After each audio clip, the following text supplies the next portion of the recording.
وزیر اور محسود قبائل ان کی مختصر تاریخ ذرا آپ کے سامنے رکھتی ہیں کہ یہ دو قبیلے کس قسم کے قبیلے ہیں اور ان کے عادات اور اطوار اور جنگی صلاحیت کیا ہے۔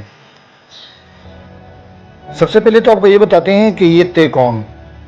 وزیر، محسود اور داوڑ یہاں کے بڑے بڑے قبائل ہیں۔ ان کا جد امجد کرلان یعنی کرلانی ہے۔ کرلانی کے دو بیٹے کوکے اور کودی تھے۔ کوکے کے دو بیٹے شیتک اور سلیمان تھے۔ سلیمان کے بیٹے کا نام وزیر تھا۔ وزیر کے دو لڑکے خضری یا خضرائی اور لالائی تھے۔ لالائی نے شیتک کی اولاد کا ایک شخص قتل کر کے انتقام کے خوف سے ننگرہار کے علاقے میں بھاگ کر وہاں اس نے شادی کی۔ آج کل اس کی اولاد میں سے قبیلہ لیلا یا لال وزیر کوہ سفید میں آباد ہے۔ وزیر کے پہلے بیٹے خضری یا خضرائی سے موسیٰ عرف درویش، محمود اور مبارک تین بیٹے پیدا ہوئے تھے۔ موسیٰ بڑا پرہیزگار اور برگزیدہ انسان تھا اور درویش کہلاتا تھا۔ موسیٰ درویش کے دو بیٹے عثمان اور احمد تھے۔ محمود کے بیٹے کا نام محسود تھا جبکہ مبارک کا بیٹا گربز تھا۔ 13ویں صدی عیسوی تک ان کا مولد یعنی مسکن بیرمل تھا۔ ابتدا میں ملک وزیری کی تقسیم اس طرح ہوئی کہ عثمان، احمد اور محسود نے اپنے موروثی پہاڑ کو 3 حصوں میں تقسیم کر رکھا تھا۔ جب محسود اپنے ان دونوں چچا زاد بھائیوں سے جدا ہو کر ارمڑ اور بیٹنی کے علاقوں پر قابض ہو گیا تو ان کا کوہ موروثی کے حصے سے کوئی تعلق نہیں رہا۔ احمد زئی اور عثمان زئی درویش خیلوں میں نصف نصف حصہ آپس میں تقسیم کر لیا تھا۔ اگر کوئی نیا علاقہ مل کر فتح کرتے تو وہ مورث اعلیٰ کے نسب نامے کی بجائے تویغ کے لحاظ سے آپس میں تقسیم کر لیتے تھے۔ تویغ سے مراد خرچہ تورا ہے، یعنی لشکر کشی اور مہمان نوازی میں کس طرح اخراجات کسی شاخ نے ملک گیری کے وقت کیے، اسی نسبت سے اس کا حصہ ہوتا تھا۔ درویش خیل کے مختلف قبیلے مویشی چرایا کرتے تھے اور نمک بیچتے تھے۔ علاقہ تل اور ورگڑ کی حدود میں واقع علاقے پرانے زمانے میں غیر آباد تھے اور اندرونی کو زراعت کے لیے زمین کم تھی، اس لیے احمد زئی اور عثمان زئی کی شاخیں مویشی چرانے کی غرض سے تھل اور ورگڑ میں آیا کرتی تھی۔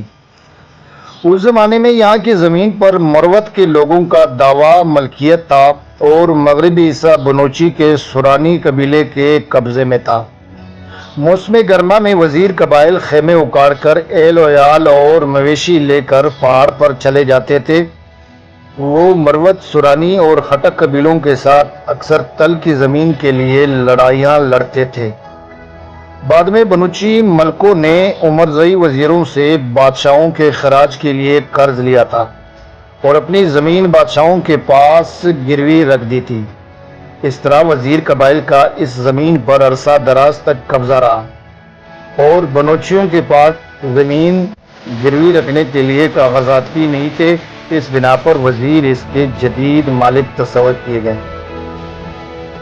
اس طرح محسود قبیلہ کے جوں جوں نسل بڑھتی گئی تو اپنی ہمسایہ قوموں پر اتفاق و اتحاد کی بنیاد پر غلبہ حاصل کرتے رہے۔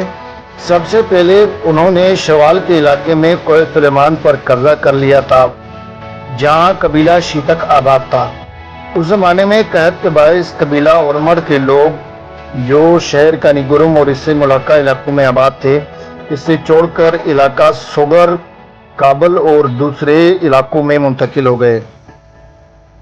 یہاں بہت تھوڑے ارمڑ لوگ رہ گئے تھے۔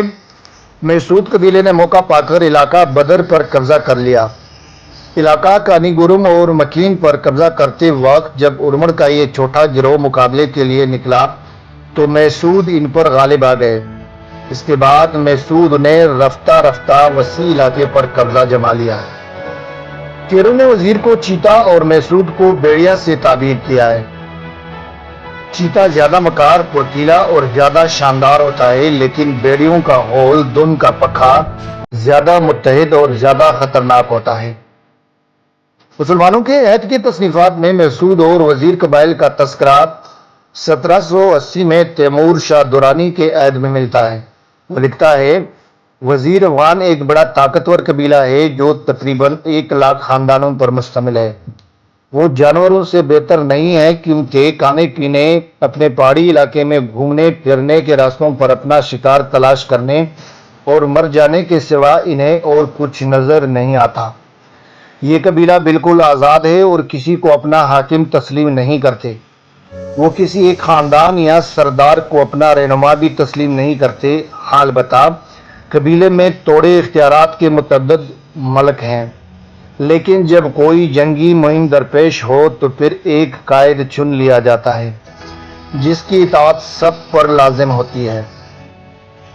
یہ بات بھی یقینی ہے کہ انہیں اپنی طاقت کا احساس ہے اور اس پر فخر کرتے ہیں۔ آج کے لیے اتنا ہی۔ زندگی رہی تو اس طرح کی ایک اور تاریخی ولاگ کے ساتھ جلدی حاضر ہوں گے۔ تب تک کے لیے اپنا بہت سارا خیال رکھیے گا۔ ویڈیو پسند آئے تو اس کو لائک کریں، دوستوں کے ساتھ شیئر کریں اور میرے اس یوٹیوب چینل تاریخ ناک کو ضرور سبسکرائب کریں۔ اجازت چاہتا ہوں۔ اللہ حافظ، فی امان اللہ۔